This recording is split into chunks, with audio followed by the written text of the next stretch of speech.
Alright guys, in today's video I'm gonna show you how to use inner row element. So without wasting any time, let's get started. So first of all, click on this elements option and then drag and drop this inner row element on your page, and then you can see our inner row element is placed on our page. Basically the inner row element will be used inside of this section, so you can simply drag and drop any element on inside of the inner row element. Once you do that, then here on the right side you can see the more options will appear. So here at the top you can see the layout, style and advanced tabs. So in the layout tab you can edit the content width, content height and column gap. So in the content width you can edit the width boxed or full width. And then next in the content height you can edit the height fixed to screen or min height.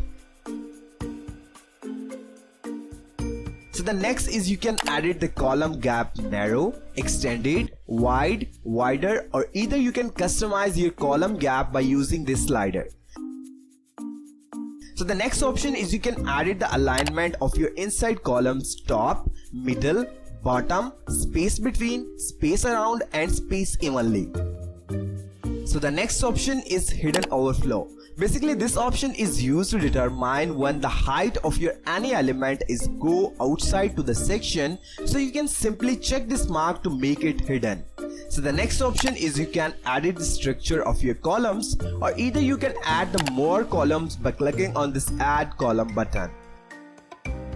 So now let's move to the style tab, in which you can edit the background of your columns. You can simply add the little hover animation to your columns if you like. Next you can edit the background style, in which you can add the color or choose the image for your columns background.